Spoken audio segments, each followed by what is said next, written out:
Creating beyond calculation, beyond politics, beyond the big two. Welcome, Silverliners, to the wonderful world of Wednesday Wham. I am your host, Dean Zachary, and we're joined tonight by Barbara Kaelberg, the Empress of the Inks, Rob Davis, the Paragon of Pencils, and one of the wizards of wordplay, Rory Boyle. Welcome, everybody. How's everybody doing?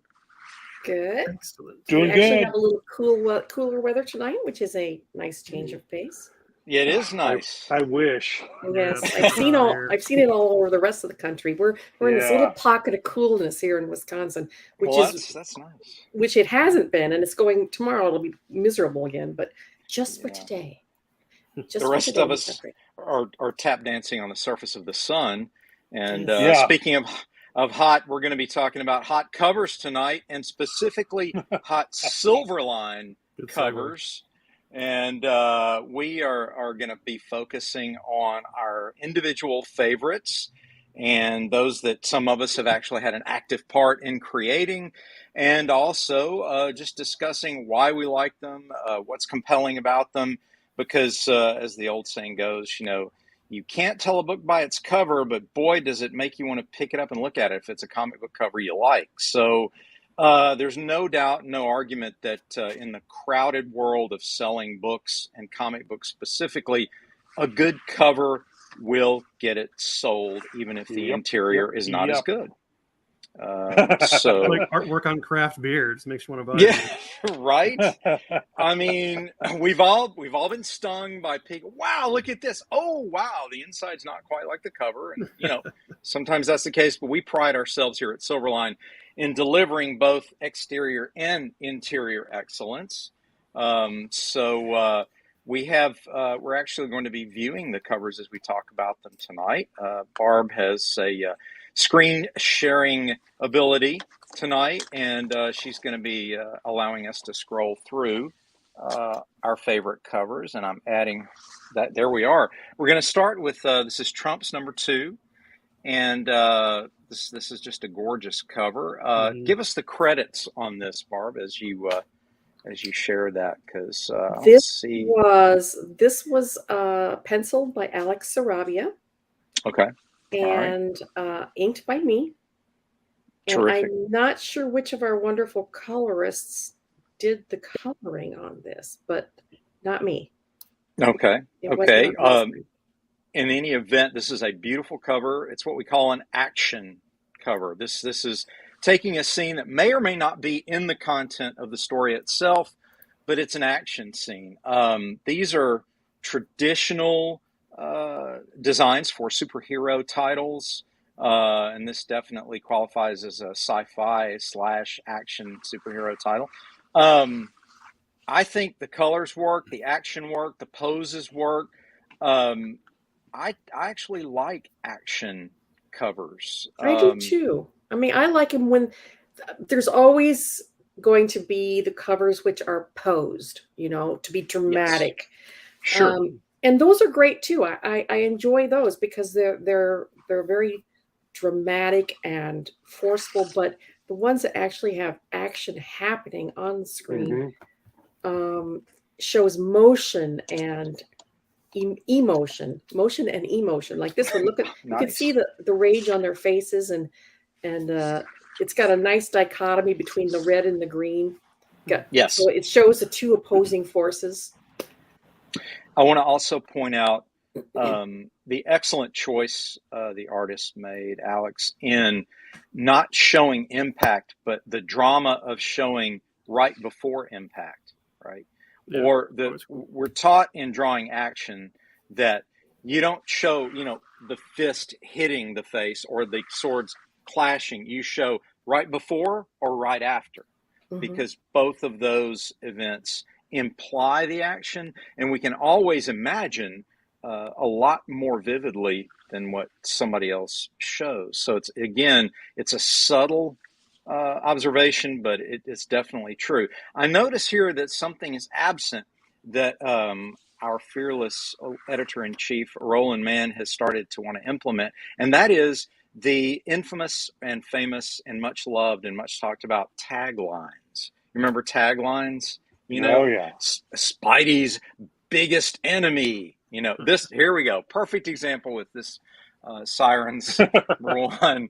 Only true love can stop Jeff Delmer from turning into a zombie. Look at that. So that, I actually, and then his top balloon, of course, but I actually think this is a cool way to bring people to the book. What do you guys think? Opinions on that? Barb, we'll start with you. What do you think about taglines on covers? This was the huge thing that was in all the comic books way back when, and it seemed like for some reason or another it fell out of favor, and with the big two especially, and they started just going with the drama and the title, and we got into a discussion in one of our think tanks and said, why did that fall out of favor? Roland always liked it. And I'm like, you know what? I guess I never noticed. It is something that draws attention to the cover. You can kind of get an idea of what's inside. And so we decided to go retro, starting at a certain point in our comic books very recently, obviously with Sirens, and start doing the blurbs on the front again.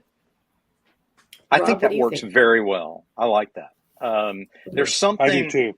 Not only vintage about it, but there's something compelling about it. First of all, it keeps the viewer on the image longer because they have to read, right? They can't just glance at it and go, oh, I like it or don't like it. They are at least going to read and go, I wonder what that says. So you get two chances to capture their attention. Rob, what about you? What are your feelings on taglines on a cover? Well, that was my cover that you showed there with the tagline on it, that one there, and I was asked whether that would bother me or whether I liked them or not. I agree that it actually brings more attention to the cover. It it goes beyond just the image itself. Just having the words there draws your attention to it. You want to stop and read it. Yes. So even just seeing that there's words on there. Well, what are those? What are they talking about there? Yeah. So and then of course zombie down here at the bottom. Zombies are pretty popular, and that kind of emphasizes there's a zombie on the cover, but it makes it stand out that this book is about zombies. Yeah, the lettering of the zombie too is like stereotypical classic. Zombie lettering. It's so perfect. Absolutely, so as is the sirens part up the top. Yes. And just for everybody's edification, those are Rob Davis's pencils and my inks and colors on this. Yeah, beautiful. Rory, give us your take on taglines on covers of comic books. I like it. I'm for it. I think it's like a truncated elevator pitch. Yeah, it is. That's a good way to look at it. It gets you in the story before you even bought it, so you're already partially invested. That's excellent. There you go. And I love the. I always think of like those old pulp covers. I love that. And like you said, like the action or the pose, but there's always that little bit of something on there. Stay away from loose women, Yes. Well, this one is Peter Clinton pencils and my inks and colors. Very nice. Yeah, very nice on all counts. There's also a subtle art to the lettering of taglines. Yes. The choices of font or typeface and what to emphasize. Do you go initial caps? Do you go all caps? Do you focus on one particular word, like the word zombie in the previous cover, to blow it up larger? And that's also a talent. That everything about that tagline and everything about the cover, just in general, from the title all the way down to the tagline, works tremendously well. And that's one of those situations where everything just fell into place. And I would pick it up to flip through it just based on that right there. If the caption wasn't there and if the talk bubble wasn't there, I might not pick it up. And the poor guy going, heaven help me, I can't resist. I know. So good. To be honest. People go, oh, that's cheesy. I don't care. It works. It's a comic book cover with a zombie. I mean, come on. You've got to have that. So this one actually got me. This is one of the more recent titles, And you have a stack of comics or graphic novels, and like one in order as you got them. I actually put this one on the top and had to go with that. Excellent. It's just too good. Yeah, it's too good. But as we scroll through, it's kind of and that's posed, and there's a bit of action in his reaction to what he's seeing. So you have, but I would categorize this as pretty much a posed cover. Yeah, but again, I tend to do that. Yeah, I tend to do those kind of covers. I do too, Rob. There's a hint of motion in it. Yes. You can tell because and then the tie is and then the zombies back. Reaching too. The zombies reaching toward him. So there's the implication of some motion going on. Yeah, right. And his tie is flapping back as he's making a move forward. I can't resist. This one's obviously this is a posed cover. Post cover. Yeah, and this has got the classical big head looming in the background. Yes, type of thing going. I was looking at other like D&D covers are always great, but I love that large face, that large head in the background. Yes. That's a classic convention from comic book artists. We like to.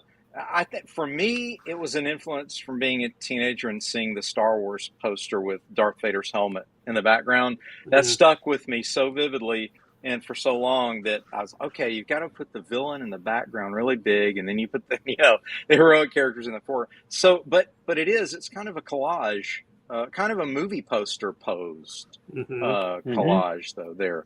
So it harkens to those days. Again, with the tag, which works. And nice colors, powerful contrast with the colors on that. It's a good one. All about that one. You colored that one, right, Barb? I did. You did. Good job. You're new to the coloring world. I am. I've only been doing it for a couple of years. I've been inking for 30 plus years. And when I hit 60, I decided I better start learning to write in color to push the envelope. Look at that. Yeah. Yeah. I know. Well, you've seen so many pages that you absorbed it, and it's coming back out. A lot of people have what you do works. Learn through osmosis. Yeah. All right, we're going to take you from beginning to end here. So let's go there. Oh wow, I recognize that. Those are pencils by your host, Dean Zachary. This was an assignment for a book that I hadn't read. I didn't know anything about it, and Roland asked, would you like to do a cover for this? Sure. So I did a little research and looked through the issue, and the work was great. It was stellar sci-fi stuff. There were no talk balloons though, so I didn't know what was happening. So again, I just chose what I thought were significant images for the plot based on seeing the entire issue beginning to end, just pictures only. And I wanted. Yes, thank you. This is what I call a montage or a movie poster style. I wanted to anchor it. I'll often do this, and for those of you who want to try doing covers, sometimes if you're going to do a montage, it's good to anchor the image with a geometric shape. In this particular case, I chose a circle. That's a sun in the background against a star field. And I took various elements, the spaceship and the characters and hierarchy of size, there in the action of the figure running in the foreground. And I'll very often, you'll notice in my work, use explosions and debris. So this was a great chance to use a fun explosion. That's true. Wow, yeah. It's that explosion again harkens back to the original Star Wars trailer. If you haven't seen it, the one from 1977 that they ran on television, go watch it on YouTube. There is this explosion, and for those of us who were used to Star Trek and really serious, quiet sci-fi movies, seeing an explosion like that in space was really a big deal. It was like, wow, this is just cool. That's all those fragments flying around and, sparklers and everything just going. It was made an impression. So I try to duplicate that in the drawing. But so then we move to the inks here, which I believe this is Tommy, the never sleeping, the insomniac Tommy Flormonte, who has 2 brand new bionic eyes, I hear, after his surgery. Yeah. And got night vision. Yeah, he's got night vision now. He's got all the cat eyes. I think this is really cool to see how Dean's pencils get interpreted, because they can be, see how a little sketchy there is in the explosion, and how they're interpreted into inks. So people who say, "Oh, you're just tracing," well, no, really. There is an art to interpreting, especially absolutely looser pencils. In fact, people inkers, and you can comment on this too, Barb. Inkers who've worked with the same penciler for years tend to gain a second nature and understand what the penciler is implying. In fact, I've seen pages, for example, of long-term professionals that you would know their names if I said them out loud, that rough in things and let the inker finish some of the material. Yeah, those are finishes. Yeah. But this is wonderfully enhanced. It still looks like me. Barb can do that over my pencils, and Tommy can do that over my pencils. I'm learning to do that over my own pencils. Thankful to the iPad and the tricks there. This is a gorgeous interpretation. I think Mickey did this, right? Mickey Clausen. Yes, yes. And you can see from dramatic. Beginning to end. Look at the difference of that. That is just a stunning interpretation into color. Yeah, really. It dramatically improves the impact. It really cranks up the volume on the impact of this piece to see it in color. And Mickey did a great job there with, an interesting star field, not just, the typical black with stars. But he did a great job. The colors really make it pop. I think the sun is just, the job he did on the sun is just amazing. That really makes it pop. It definitely does. And that's what you really, really want on a cover, is you want to make it pop, so that if you're walking by an entire row of comics that are on the little shelves, and you want your cover to jump out and bite you on the ass. And then it's so backlit, just brings everything out toward you. Yes, so it makes you really stop does. and say, "Oh, what is this one?" and take it off and look at it. Yeah, it really makes it pop. Any questions or comments on that, Rob? What's your thoughts on this? Do you like doing these sorts of collage movie poster style covers? The first Twilight Grib cover I did is like that. It's got. I tried to do kind of a rip on that Star Wars, where Luke Skywalker's standing with his sword over his head, and the other people are around him, and I did something very similar to that with that. So floating heads are done a lot. I don't know. I haven't seen any of these that have. Yeah, we've got a floating head in this one off to the right. There's a little floating head, down on the right. Yeah, but those can be overdone. When we were doing the Star Trek stuff, it was nice to put a floating head in there to really pop the lightness on the cover. But the editor kept coming back. No, we got to stop doing those. Stop doing the floating heads. Yeah. So we had to start doing starship battles and other stuff too, or some sort of scene from inside the book. Yeah, one last comment I'm going to make on this before we move on, and that is, be careful. I try to be very careful on hierarchy of size here. I don't want two elements to be too close to the same size because they'll compete. Same scale, so you'll notice that the floating head is very large in comparison to the mid-size figure in the very background, the alien, and then the running action figure in the foreground is even smaller. So I was careful with that. And then, it's always fun if you're doing a sci-fi cover to throw at least one spaceship and a space station in there. So, you got to do stuff like that. Rory, anything before we move on to the next one? Any comments, critiques? I like the flow, the pattern your eyes follow from top to bottom. And just like you stop at each detail before moving on. And you don't even have to intend to do it. It's just that's the natural flow. It creates kind of a spiral pattern that starts at the top left and then spirals around and comes in and into the center. I think it moves very well. Yeah, and that's the thing about covers, really effective covers and logos, is to use geometric shapes. It's almost golden ratio.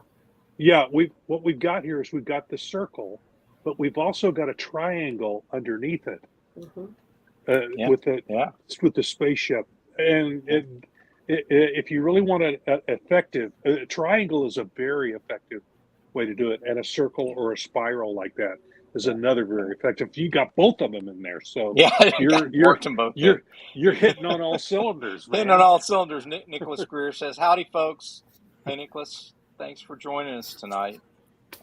So as we move on to the next one, what do we got here? Oh, Teen Beetle. Wow, this is cool. This is, what would you guys say? This is posed, but collage, sort of a pose and a collage combined. This is Peter Clinton's pencils, my inks, and who did the colors on this one? It wasn't I. It could have been,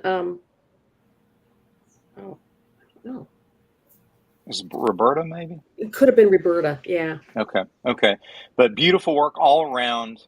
Again, the layout is wonderful. We come in at the top left, and we go down the edge of that curve. And, we go right to the head of the heroic standing figure. And then, my eye jumped right back up above him, over the shoulder to the villain, and then down to the kid in the front. We've got a real slant in this that's slashing right across the page.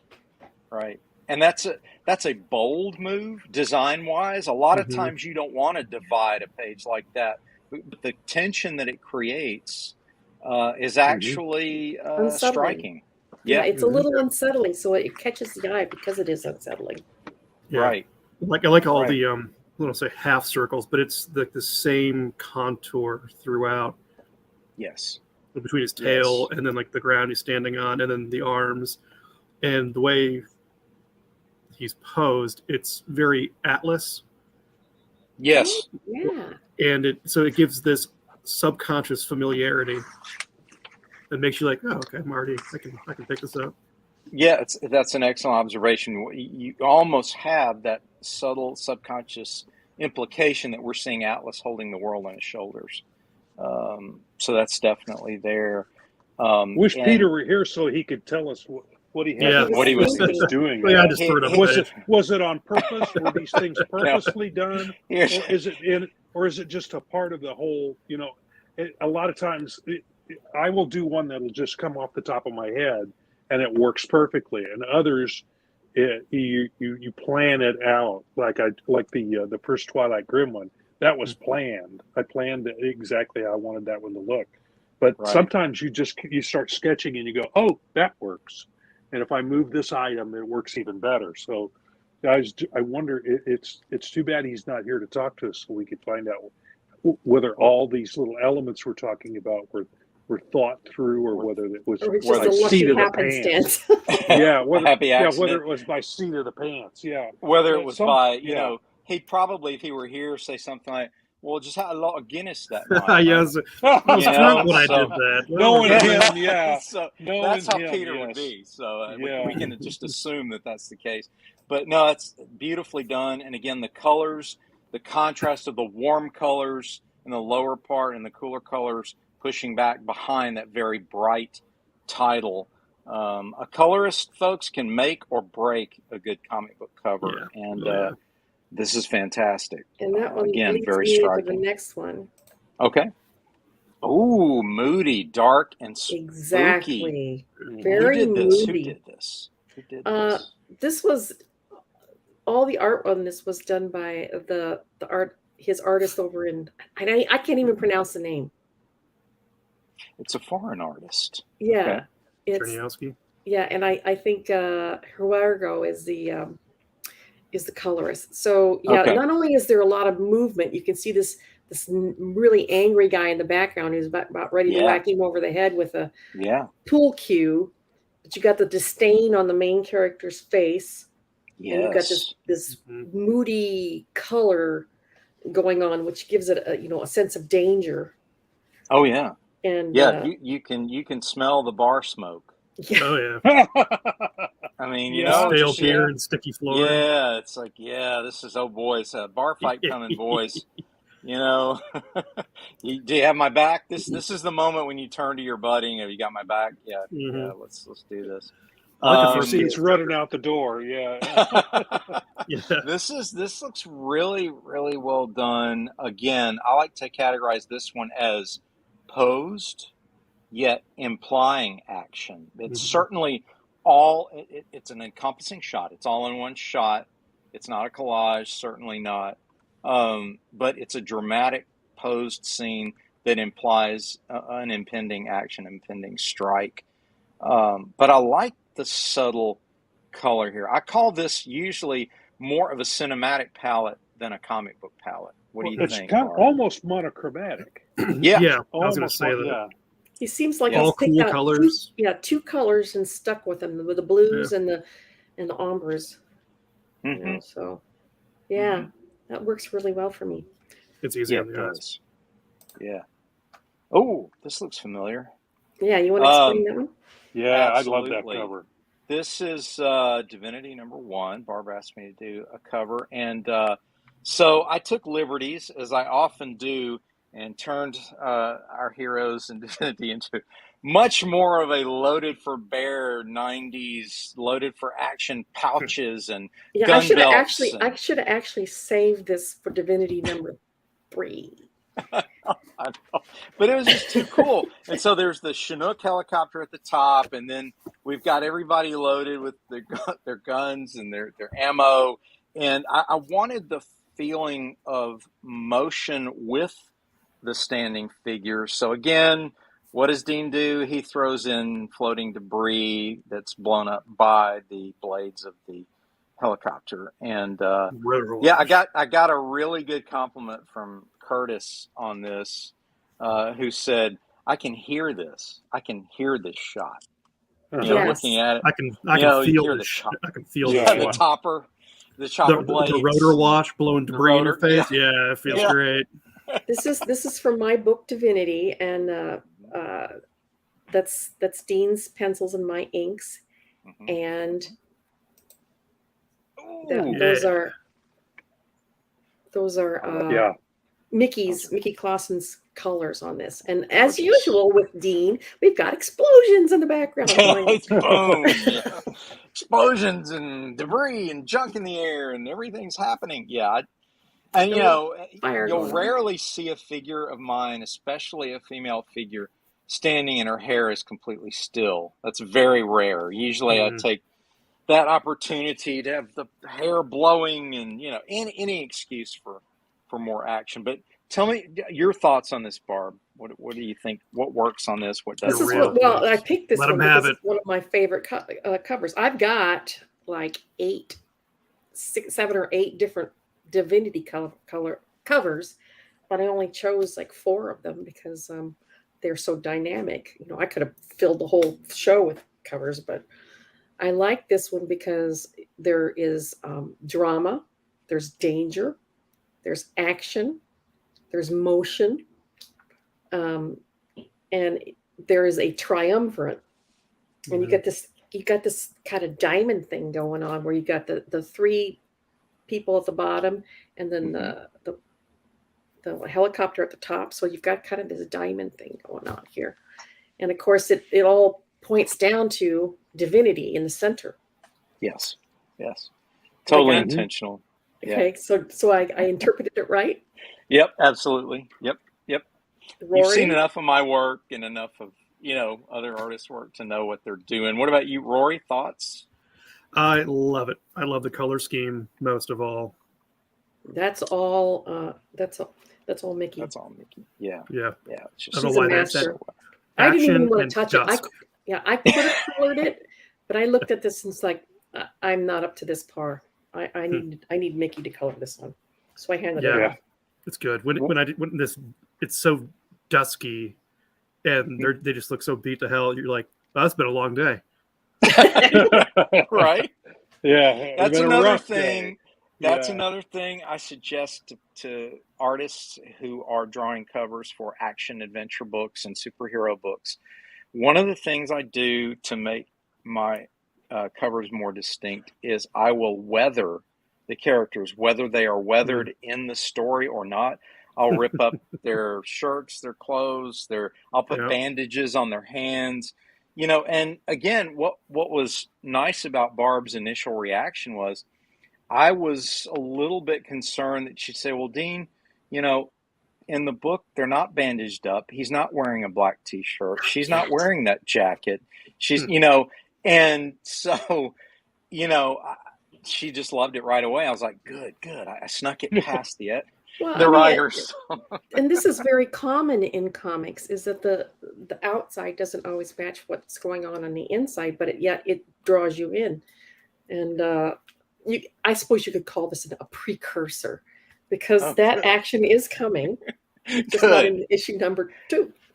Is it bad that I can price out that the knife is $80, that AR is $1,800, that Chinook is $10.2 million,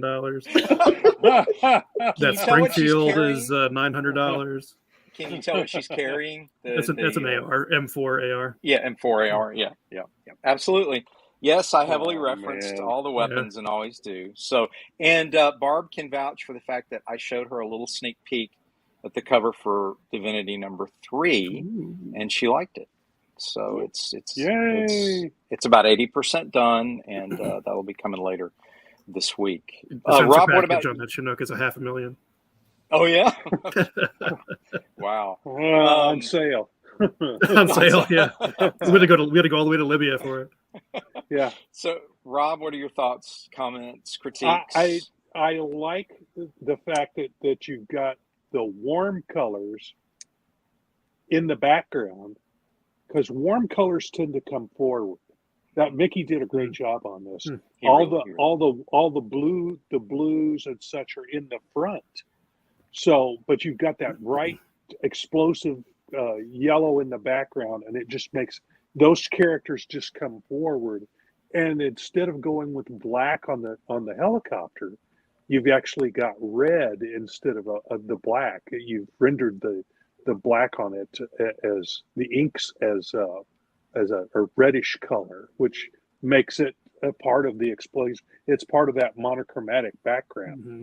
So it really makes those the characters in the front really pop very well. Yeah, like that one page on the bottom with the signatures. Mm-hmm. My only complaint about that is that this was chosen to be the Kickstarter exclusive edition, so I can't sell it at the shows because it's for this Kickstarter particular cover, only. Yeah, and I have if you mark it up more, you can. I have 3 covers for number 2, and the other 2 covers don't sell equally. Oh, you have to talk to Roland about that. Maybe, I don't know. Break a rule here and there. This is the other cover. Ooh, yeah. Number 2, and this is which I like that one too. I like that one too. There's 2 covers that I do sell, and this one outsells the other cover by twice over. Yeah, that's a powerful cover. I like the central powerful design. Mm-hmm. Obviously, you got the main character. Single main character on a cover is real powerful, and you've got the effect, the supernatural power that she wields. That's beautiful layout, design, and color choices. Everything's working. No, this was penciled by Jeff Johnson, who is a very much a pro. Yeah, he is. I used to work with him at Malibu, and I inked and colored this. So he did a great job. Didn't he do Solitaire?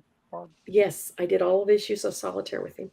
Actually, this was just meant to be a pinup, but Roland fell so in love with it. He goes, I want to use this as a cover. I'm like, okay, that's so good. Fine. Yeah, absolutely. So good. So good. And, Rory, what are your thoughts before we move on from this one? I like it. I like the concentricness of it. Her hands kind of make a circle within a circle and then a tiny circle. Yep. There's that geometric symbol again. Yeah, that's right. And it's got the V's and the circle. Of course, like I said, Jeff is so good. Yeah, he really is. He's a knows consummate pro. Mm-hmm. He should be working with us. I wish he were. Yeah, that'd be great.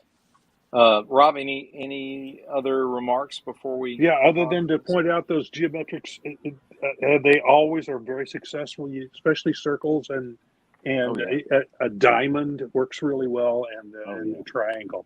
If you use those in logos or on covers, it always seems to draw your eye in. It works very well. There's a lot of geometric going on here, even down to her necklace. Down to her necklace. Yep. And the lighting is great here too. And lighting can really, again, just like color choices, lighting can make or break a cover, and it's so dramatic. And that it's consistent because she's lit up by it, but her hands are out front, and they're equally lit up by it. Like it's lit properly. Yes, correct. Yep. I was really new to coloring when I did that. I really new. This is like 6 months in. So that's worked so well. Yeah, you're a natural with the coloring. Yeah, she is. Yep, I would agree. Ooh, I really like this cover. The kaleidoscope-like effect of it almost looks like shattering stained glass. Yeah, it does. Behind them really works well. Again, single figure, standing, posed, ready for action. Almost the halo highlight behind his head. Yeah. Again, subtly implying the glow behind. Sometimes you'll see icons with saints that have the halos behind their heads. So there's that subtle implication. Right. It's very nice. Very well done. Barb, what are your thoughts on this one? I'm trying to covers by Aaron Humphreys and Phil Leon, John Martin and Mickey Clausen, Peter Clinton. I think this is John's. I'm not sure. Yeah, this looks like John Martin and it's Mickey like John Clausen. Martin's work. Yeah. And again, Mickey is an amazing colorist. I aspire to be like him someday. But just the sheer color, you're right. It's a stained glass window, which goes very well with the title, obviously. Friar, Rush. Friar. You get that churchy feeling behind it. And then this dichotomy of this violent guy with a sword. So it makes you curious. And, and here's another thing that strikes me is that the background is super colorful. But he's all done in monochrome. Yeah, right. He's all in grays. And there's again that warm and blue. The warm is behind, which pushes that blue to the front. Yeah. I'll make this observation here as well. If you have so much color in the background as we do, and it's almost like it's a kaleidoscope. It would not serve the character at all, whether that's accurately the colors of his costume or not, to go with any color, any edge lighting. A lot of people, I'm guilty of asking for edge lighting a lot, but in this case, edge lighting wouldn't necessarily have helped. It may have distracted because there's so much dramatic spray of color. If he would have had color on him, he would have faded into the background. Yeah. And it would have been just too confusing for the eye. A lot of folks have noticed that comic artists will put a holding line around a figure. That is, for many reasons, some of them practical, some of them aesthetic. But in this case, a holding line would have helped separate him. You may have been able to add a little color wash on him, but I like the way they chose to leave that alone. What's a holding line? It's a white line, usually a channel around a character. You'll see it primarily in cases like this, or in cases where there are groups of heroes, and we want the heroes, they're jumping forward, and we want them to separate from a very complicated background, whether it's a sci-fi background of a spaceship or an explosion scene or a complex city scene behind them. Sometimes you'll be overwhelmed by too much detail. And a lot of artists, instead of cranking down the detail a little bit, they'll create a white channel around the figures to help separate the figure from the background. It's an old trick. It also eliminates any possible tangents that might happen with that. It helps separate the figure from the rest of it. In case anybody doesn't know what a tangent is, it's when something in the background hits a line on there that looks like it might carry into the figure. Yes. So you don't want that to happen. That breaks the whole flow of the image, or can. It doesn't always, but it can. It can, and so also you try to avoid them if you can. You do. But a holding line around it would eliminate any of that happening. We were taught in art school too that a tangent, as Rob described accurately, will act as a magnet to the eye, so your eye keeps going back to the tangent rather than the overall content of the piece. Right. So you don't want that. Occasionally you do, but sometimes it'll help your eye flow through it properly. But for the most part, tangents are to be avoided if at all possible. If at all possible. I wasn't even aware of them. We do that in math too. Until an editor found one in a drawing that I did, and he goes, "You need to eliminate that." And I went, "Well, eliminate the tangent." And I'm going, "What tangent? What are you talking about?" And then he pointed it out to me, and I went, "Oh!" And now I can't unsee them. I see them everywhere. They're everywhere now. Yeah. A good example would be if there's a line in the background, say on a building, and the line runs right into the mouth line of a character that's slightly three-quarter side view. So, it just looks a little awkward. Your eye keeps going back. Why is the line of that window pane going right into the guy's mouth? Just a little too, you want to stay away from it. So you can move it. The best is to move it just far enough away that it doesn't do that anymore. Yeah. I don't always catch them, but until I set it, it's best to set a piece of artwork aside and come back and look at it again later, or to reverse it and put it on a light table so that you can see through it. And then you go, "Oh, wow, there's all kinds of stuff going on here that doesn't need to be there." So there's all kinds of tricks you can use to catch that stuff. Another thing I use is turn the image upside down. Yeah. When I'm drawing it.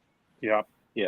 To try to get the proportions right, check for tangents, check for any irregularities. If I'm drawing a face, you want the left and right side of the face to be, similar, and you don't want, a melting face from one side and the other.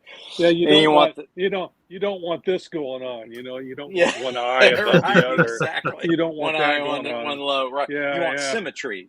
You want Yeah. symmetry, and so to check symmetry on say faces or anything you're drawing, if you're drawing something technical like a car, which big secret here, folks, most artists hate drawing a car, mostly because they're mechanical objects that have to be drawn with mechanical precision, or people will go, "That looks wrong," and they may not know why, but it just looks wrong. Yeah. And here we go with Cat and Mouse number one.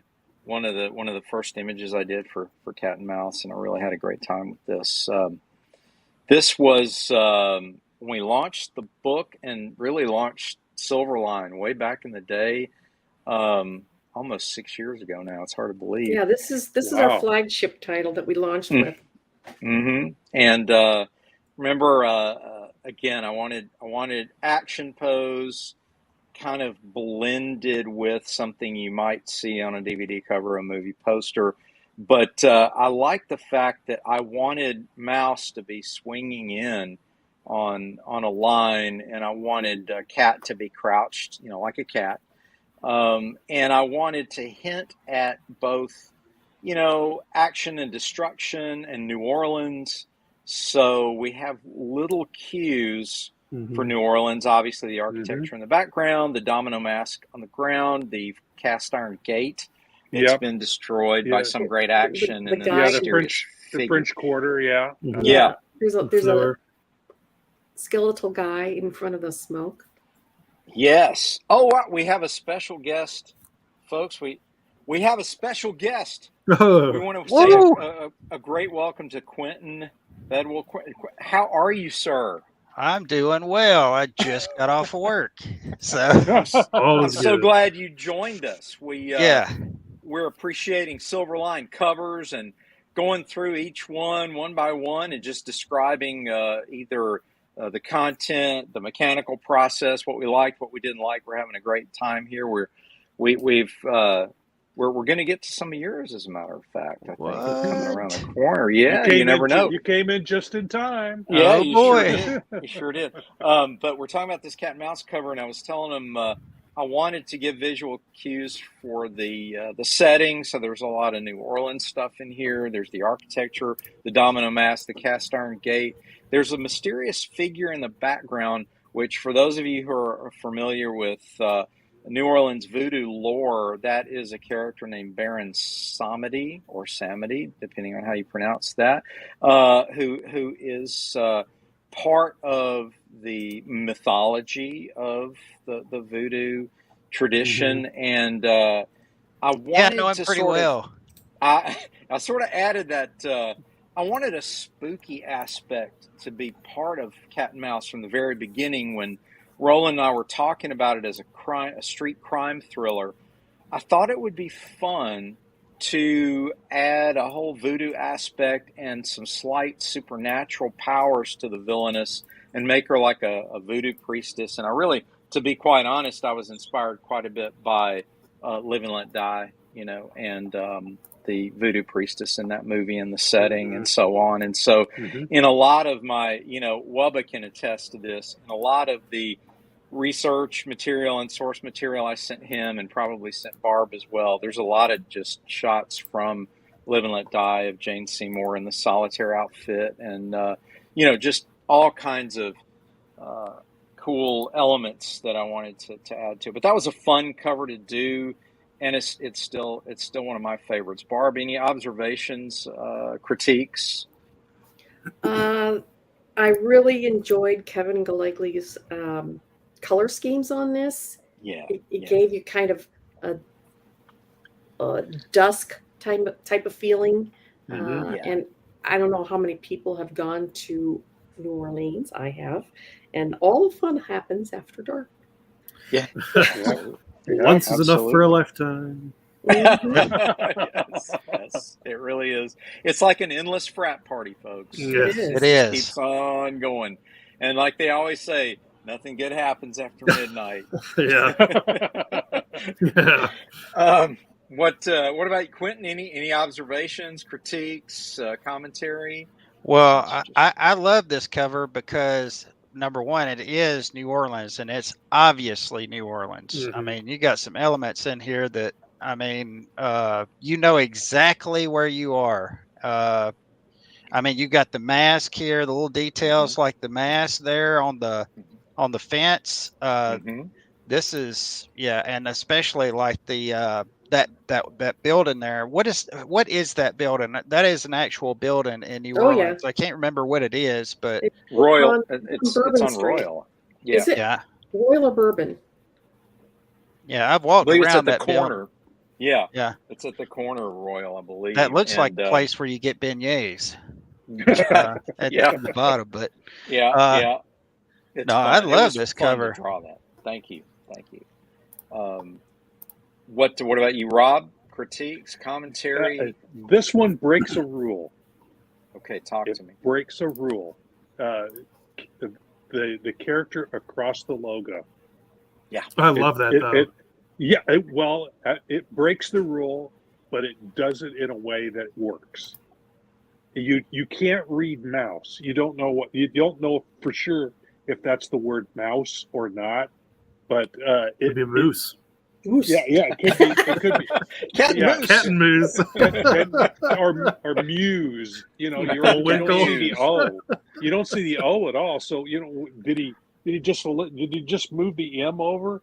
So, but it does it in a way that really makes those characters pop toward the front. Again, this is a theme tonight. You've got that yellow, warm colored in the background, and the cool colors in the front, and it pushes them forward. Even though there's that lighter, bluer color in the background to give it the dusk feeling that it's got. The sun looks like it might be going down in the background because of the way the light comes through there. But but that's a rule break. You should only maybe overlap part of a logo when you're doing something like that to kind of bring things forward. But that almost obliterates the logo completely.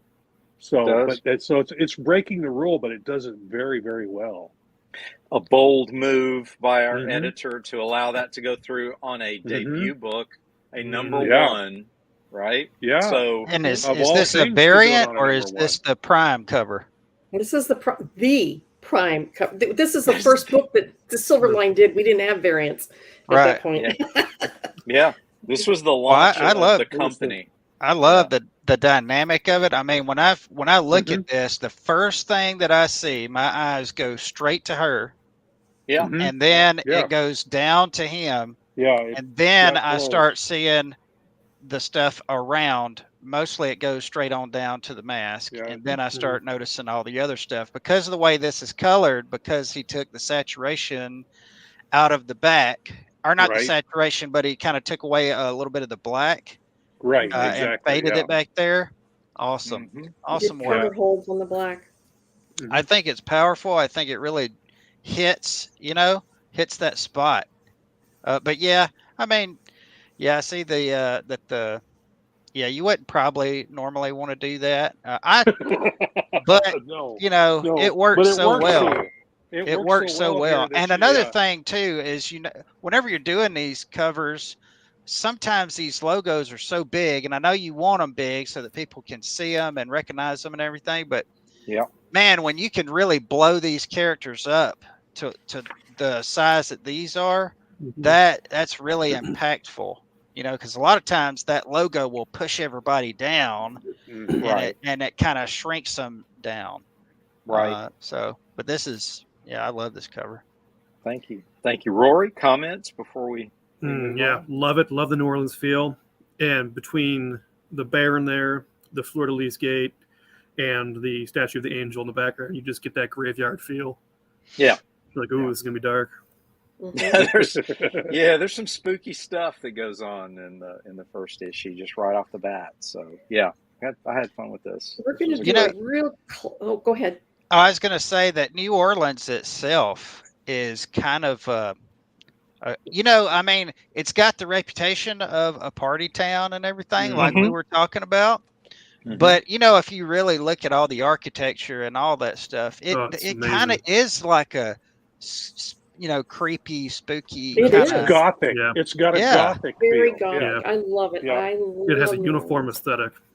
Yep. There's a reason, folks, that Disneyland chose their haunted mansion to be a New Orleans mansion. Yeah. There's a reason that was the original. Yeah. The one in Florida is based more on a European, English Tudor style mansion, but the one in California is definitely New Orleans, and the surroundings are New Orleans inspired. So the spookiness. And what a great ride! What a great ride that is! Yeah, and there's nothing. What a great 45. There's nothing that quite has the smell of New Orleans, especially first thing in the morning. It's got that swampy smell with an overlaying lemon stuff that they spray on the streets every night. Get up in the morning, the disinfectant, you mean? Yeah, it's a disinfectant. It's disinfectant. The last time that I went to New Orleans, and I was an adult, it was actually about 4 years ago, and we went to look at Bourbon Street because we hadn't been down Bourbon Street in. Oh my goodness, it's been like years. I think I was probably 25 or something. And I could only get past the first quarter because the smell. Yeah. It smelled like when you're at a fair and you walk out by the rides and you smell that smell. Yeah. Well, it was built on a swamp for one thing. It's so low. Yeah. It's so low. And it's always got this kind of a little swampy smell underneath everything else. And then every night when they clean the streets, they spray it with this lemon disinfectant. So the first thing in the morning, you're like hit with the swampy lemon. Okay. Well, but the smell that makes up for that is Cafe Du Monde. Oh, yes. Have the coffee and beignets. Chicory coffee and beignets. Yeah, absolutely love it. And here we go. Wow. This is a real classic throwback cover. Yeah. I think, you got set this up, Barb. Set this up for us, and I'll jump in. Go ahead. I think this is a real classic throwback to old style comic book covers where you got the two main characters, you got two different fonts. It just reminds me of the Silver Age type of comic cover. With the team ups, the team up. That's intentionally what I was going for. Again, set in New Orleans, so I wanted to do something a little different than I'd done with visual cues for New Orleans that I'd done before. So I didn't realize you did this cover. yeah, that's mine. The gas lamp there, and I wanted. It's actually being like struck by lightning. You can't really tell, but the colorist did a fantastic job, and I wanted these characters to be ready for action.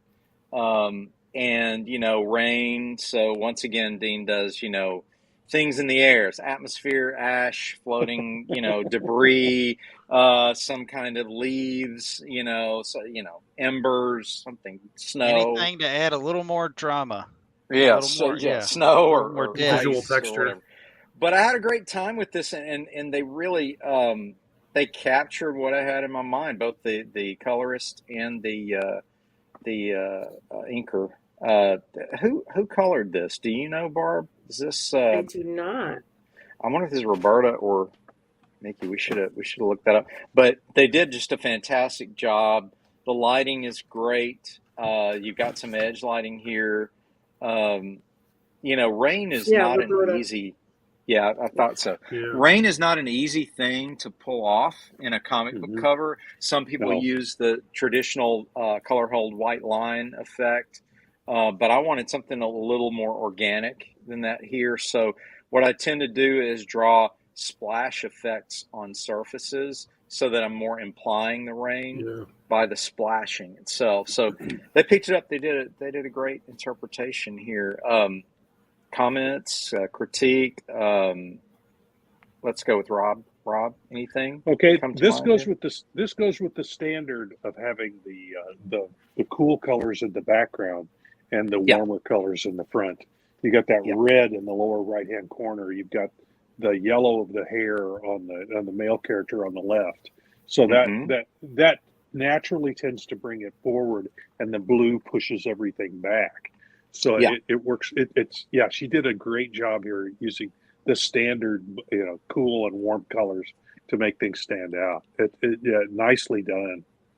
Yeah, I thought she did a great job here. Quentin, comments? I love the black work on Miss Fury's costume. Yes. Oh, that is stellar work.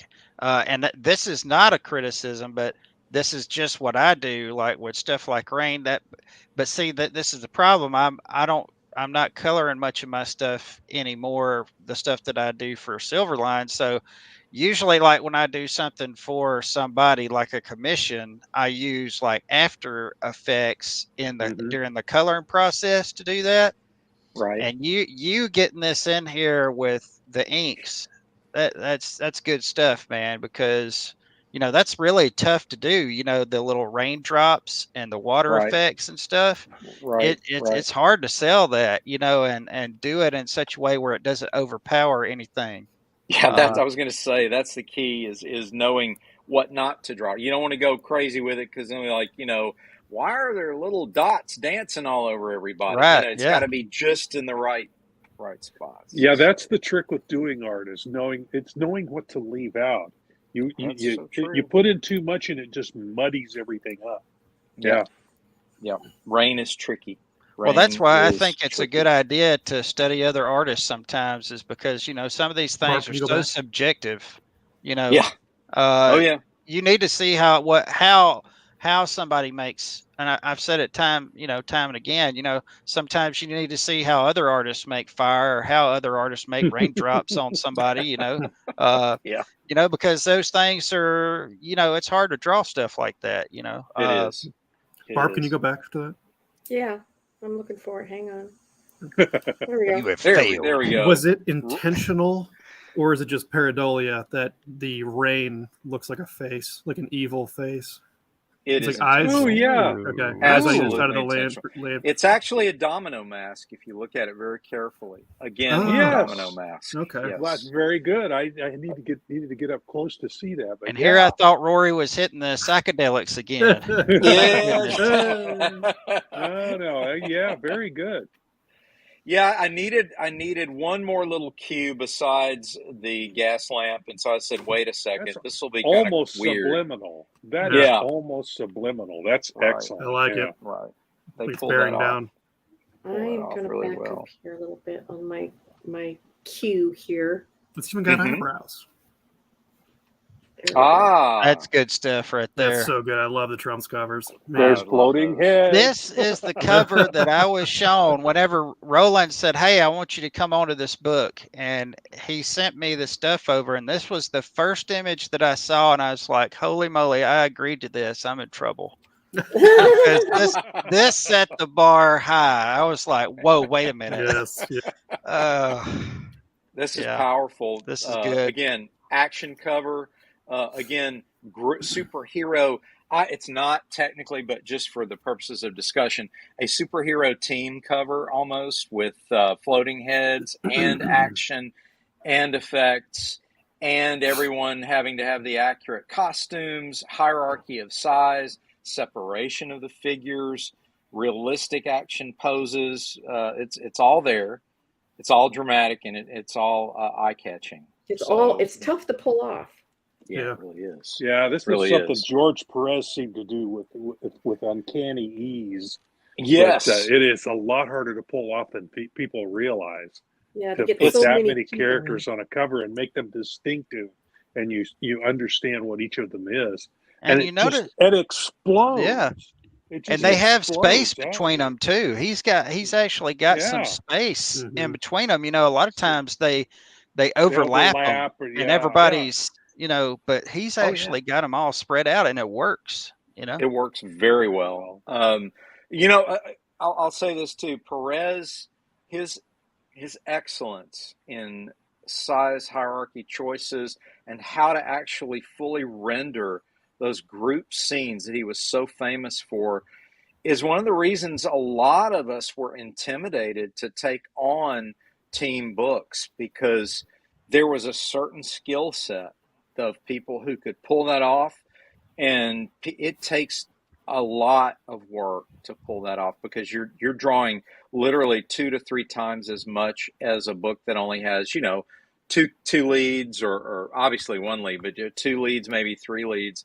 When you got a 7-person team or larger, that's a lot of work, and kudos to all those folks out there. And you start cussing out the guy that created the costumes. Oh yeah, have all the bric-a-brac on them, and all the little flair stuff. It's flair that you have to draw. It's flair. Yeah. That's fine. That's fine if you're doing a solo book, but when you've got 10 characters and each costume's got all these little details that you have to put in, if you're in there drawing, you're cussing that guy who designed that. Because I tried. Yeah. The metallic cover for Trumps is just outstanding. Yeah, and that's the next one up, and that's right here. This is what I call a gimmick cover, because it was done in a metallic foil. Mm-hmm. So it's that always makes it a little bit more special. Oh yeah. This was all the rage in the early '90s. I got some. Got some of those. I've got a Wildcats cover. It looks like this. Yep. But this is just really powerful. It works for the content. The idea of this whole book is so smart, to take the suits in card playing and turn them into warring noble factions, and turn it into a Shakespearean power play of royal houses fighting each other is just brilliant. And then take that out of the medieval world and throw it into a sci-fi world on top of that. So, kudos to Roland. He can write a few things. He's done some writing here and there. Yeah, but maybe he'll go places one day. One day. Yeah, I'll do something with that. No, but this is fantastic. Sometimes The gimmick elements of the cover can distract, but in this case, it does not. It actually works with it. Comments, Barb? Whoops, did I lose it? It ran off. It ran off? All right, hang on. There you go. There it goes. I was looking at something else. Anyway, okay. I really, really like the way that the colors, especially the guy at the bottom, is all very cool colors on the guy in the bottom, cool colors on the guy on the left.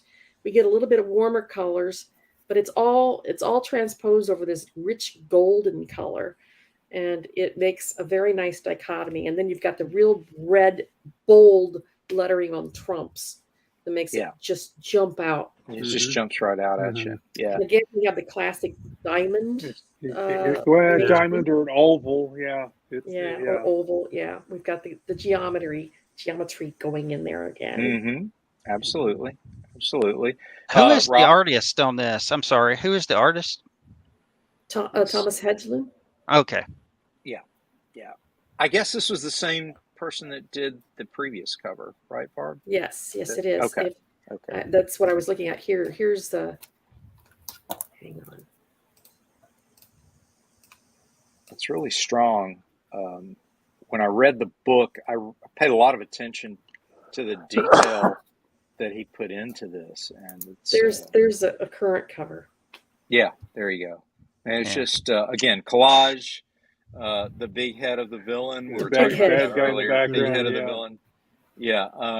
These collage covers work. Very effective color. Yeah. Very powerful. Comments, Rory? Any comment, critique? I like the collage covers. I like the like I said before, like the pulp covers. There's always like something different going on. You're getting more of the story. And I like how it usually when you have a collage cover, it's not everything that's in that story. It's extra too, so you're getting a little more out of it. You're getting more character development out of it in addition to what's in that issue. Mickey Clausen submitted this one. That's really nice. So, very nice. You can spend more time with these. Yeah, you spend more time. Notice the collage covers tend not to have taglines. Have you noticed this? The taglines tend to be with posed or action. The collage covers tend to just be art. And I think there's a subconscious messaging there that this is all you need because we're telling you what may be coming up in this issue and future issues. Just carefully look at all the art. It may just be the mechanical simplicity of, hey, it would be too crowded to put a tagline in here. So you probably would on this particular one, especially in this particular case. Yeah, but nice work. Very nice. Any other comments, Quentin? Anything you want to throw out about this? No, this is nice. It's got all my favorite characters of the Trumps too. That's very cool. I cannot wait. On this cover, this is one that honestly I would love to print out huge and make a poster. This is poster worthy, art here. It definitely is. It definitely is. Yeah. Without a doubt. Rory? Barb, did you have any comments on this specific? We've got this time we set the cool colors into the background and brought the warm colors kind of oozing out towards the front. We've got the purple in the back and then complete dichotomy with the orange and yellows to make it jump out. And the guy, our big head guy, with the monochrome face and the really, really warm, he really went hard on the warmth on the backside of his headdress there. Yes. Yeah. And again, all the characters are fairly distinct, so they don't get too muddled up. That's one thing that you find very hard to pull off. I've seen several covers where everybody's just a big mishmash, and you just looks like a pile of people. You can't tell. No, they did a great job, and it's hard to see from where I am the size here, but there's no color, there's no outline here, no white outline separating anybody that I can see. It's not at all. Pure layered. Yeah, we were talking about that earlier, Quentin, that one device that the artist can use when you have a crowded scene like this is to create a white channel or white outline around. I always called it the trap. What is it called? What is the official term? I always called it a white channel. That Well, that was just it was to hold it and to separate it from the background. The other advantage of it was if you wanted to pull those action figures out by themselves at another time and use them again, it was easier to crop them out. It is. Yeah, because that a white channel. I know. Usually, as an artist, you try to, if you've got like a darker background, you make the things in the foreground lighter. Or if you've got a darker character or a lot of stuff on them, then you try to make the background lighter. Whatever you can do to make the character separated. But sometimes you can't always do that, and that's where I use those. Especially when you get something like when you have all the mutants, and they're all in the same outfits. Yeah. All matching colors, all matching. How do you uniforms? Yes, team uniforms. How do you separate all those guys out and make it look distinct? Yeah. I know the purple and gold. X-Men, purple and gold. Yeah, the uncanny. Yeah. Or especially where they were wearing those old ugly yellow things. Yeah, right. Or you got that real detailed city background behind a character, and you just kind of need to give it a little bit of, relief around him. Just a little. We were talking about this too, Quentin, and you've, I'm sure, faced this challenge as well.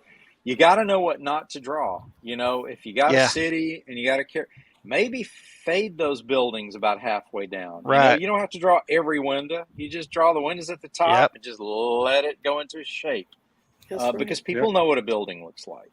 You don't have to draw it all the way to the ground. Right. But artists, as you know, when we're young and breaking in, we don't want people to think we're lazy and we're cutting corners. So we want to draw every little detail to prove. Even though we are. Yeah, I know. Look, you guys are expensive, and I want to get my money's worth out of you. I want every single window. Every window. I want people in those windows cooking dinner. That's where Photoshop comes in. That's where Photoshop comes in. Paste those puppies in. Okay, Robert. Rob, are you ready now? Are you ready? Here we go, Rob. All right. Here we go. Oh, my favorite. My favorite. Love this one. That's cool. I love this cover. You want to tell us about this one?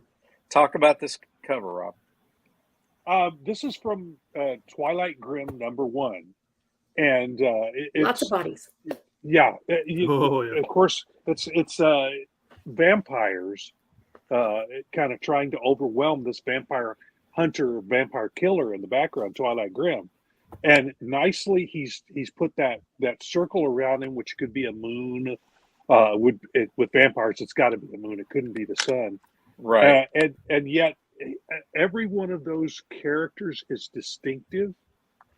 And the real kicker for me is the one who's turned looking at us. That one really sells it. Yep. That is very cool. And he's looking at the reader going, you. Yeah. And I placed a much thicker line around him to pop him out. Yeah, I was going to talk about that as an inker, that in order to get things in the foreground to really stand out more, you put a thicker line around them. And as it goes back, you put a thinner line around them. That gives it kind of an atmospheric perspective. It makes it kind of fade into the background. And that really works on that, particularly on that one. But that character turned looking at the reader, you're going, oh, wait, he's coming for me now. Yeah. He's not going for Twilight. He's coming to get me. So, it's really cool. Or he's going, it's just that. And every one of those characters is very distinctive and each has his own pose. And what are their names? Well, that would be good. Yeah. Well, did you, as you were drawing this, though, obviously, was it in the script? Now, I didn't draw this. Peter Clinton drew this. So. Clinton drew this. Okay. Clinton drew this. Yeah. But this is my... I liked his cover better than the one I did for the book. So I that's why I picked this one and put it up. This is really good. Yeah.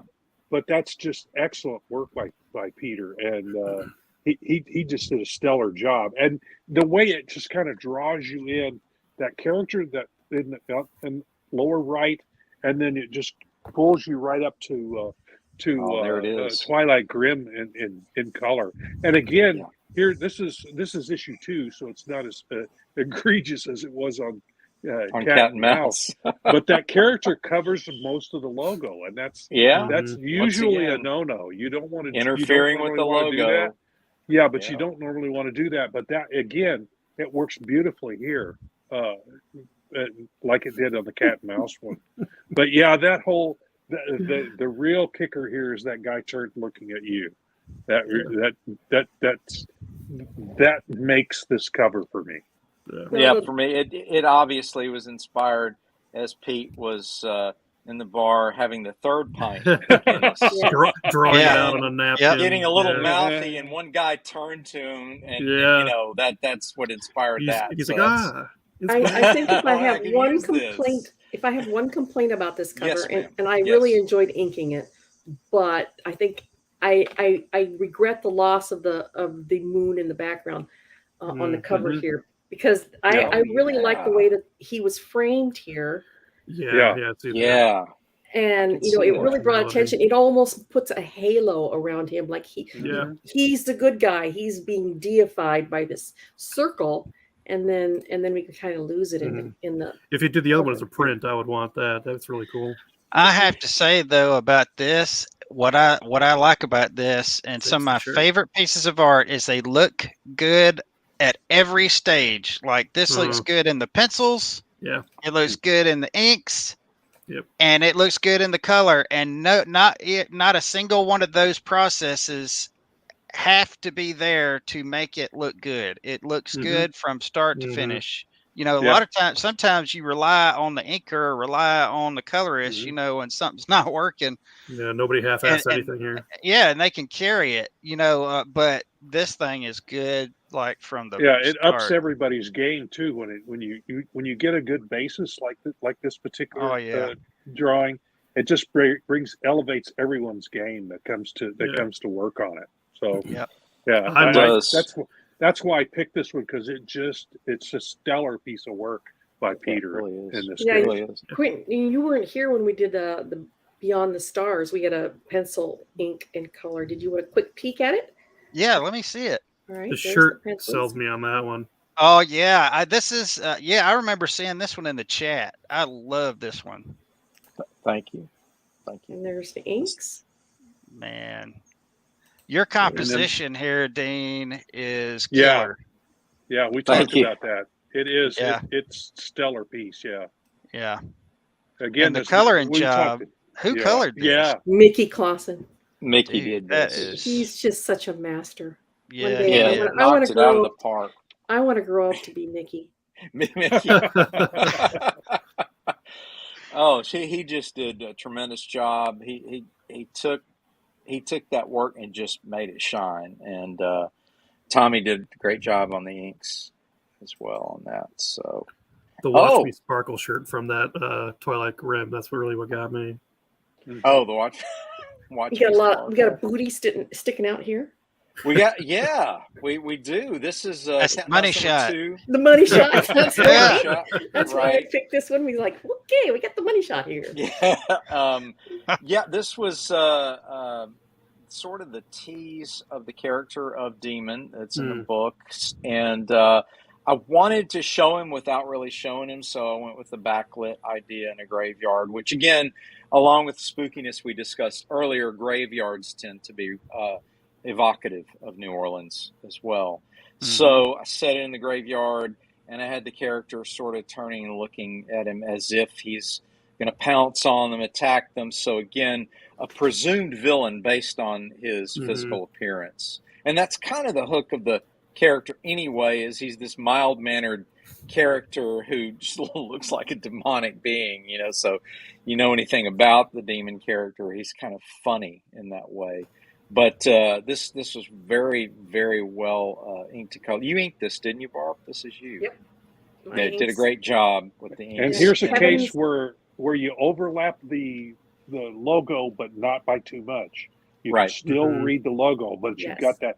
You're overlapping it to help bring those characters further forward. Kevin, this follows the rule.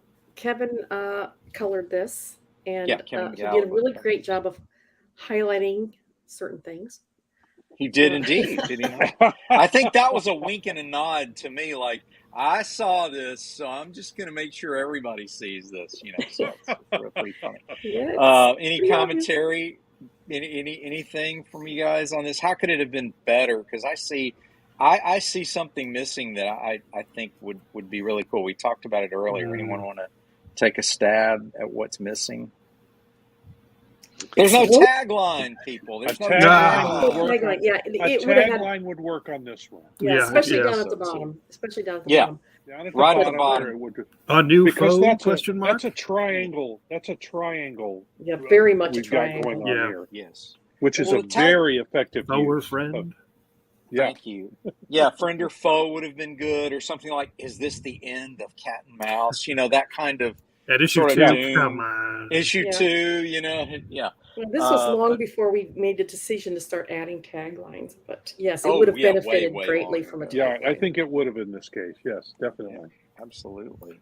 Yeah, but that turned out great. It's fun to do. I like the way this works because in your trying to mystify the demon character, you've got him really dark, and he the contrast there is what I'm getting at, like the foreground characters, and then you've got him that's really dark, that he kind of brings them out, brings them forward, and then you've got all the lighter lines in the background there. Just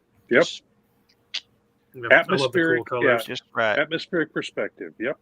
And the colorist did a great job of actually going farther with what you were already headed toward. So really good. Yeah, dark on dark pop out. Yep. Yeah. And he had a great instinct. That's a trick. Atmosphere. That's a trick, but it works here. Yeah, a lot of highlights. Low lights and highlights. Low lights as highlights. We've only got one more cover, but it's another Dean cover. So, and we are getting towards the end. So we're getting I was just about to say we're getting towards the end. So we are. Let's do that and discuss. Oh yeah, another Cat and Mouse, number 3. Posed cover. Cover. Yep. Posed but cover. There's that big head in the background. Big head. Big head in the background. There's a lantern up there. There's again mysterious suggestion of the nefarious channel. Now I have a story about this one. So this is why I chose this one, not because it was the best cover out there or anything like that, but because I misinterpreted this cover. Oh.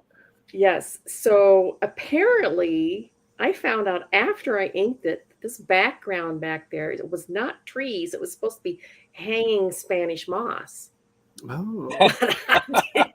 I couldn't tell the difference. I didn't even notice. So I had all these pine trees in the back, and I was like, oh well. Douglas fir. Where are we in Oregon? No biggie. What no a biggie fail. At all. It was all covered. It was covered up by the logo anyway. The big point of this cover, I believe, was the martial arts character in the foreground there. The ninja girl was probably playing a prominent role in this particular chapter of the story. So the focus was on her. So again, with the colors and the side lighting, this works out very well. It's got a good 3D layering effect. I see what you mean now about the white channel. Yeah. Mm-hmm. Yep. There's that channel around each of the characters. Yeah. It's very different. Yeah.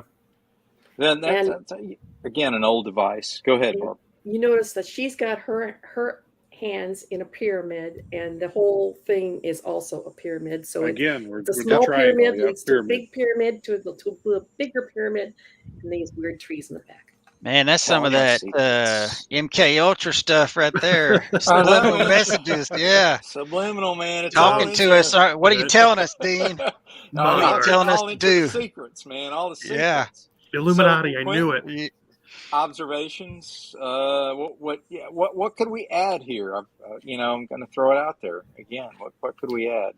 Well, I wasn't terribly thrilled with the green and all the green in the background. I think that kind of diluted. I almost didn't see the character. I almost didn't see the character because of that green. So I would tend to agree. That's the weakest point of that particular cover. Yeah.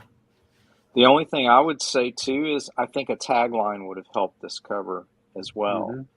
You would have to explain something, yeah, because you don't really know what's going on. You don't really know what's going on. So like, who comes between cat and mouse or something like that, just to sort of add to the drama. Is this a new romantic interest? Is it a villain? Just put friend or foe on every cover. Friend or foe on every. Cat and mouse becomes a trio? Question mark. It's just. So I think the only thing that I question is, it looks great, but the only thing that I question is over on the cat character.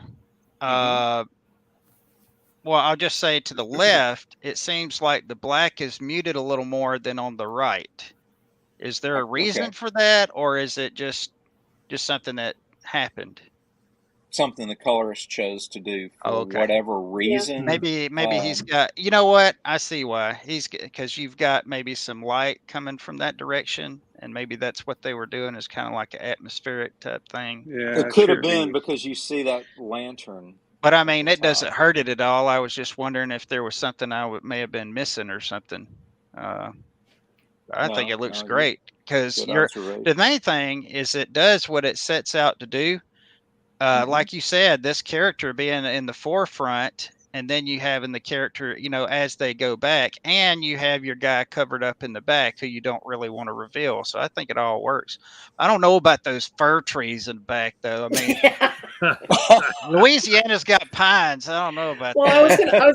I'm just kidding. I didn't even notice those until you pointed it out. Well, the point I was going to make with that is sometimes, you make mistakes and you're like, oh my God, nobody else notices. You just go with it. The flaws, you see every single little flaw. But the people reading the book go, oh, that's great. And you go, yeah, but there's a problem with. Yeah, that was supposed to be Spanish moss hanging from trees. I don't make flaws. My writing is immaculate. As we well know. I want to thank you, Quentin, for joining us tonight. We appreciate it. And you're always invited to join us. And we always like to close our Wednesday Wham the same way. As we say goodnight, we always like to say, make mine Silverline. Hi, my name is Sergio Cariello, and make mine Silverline.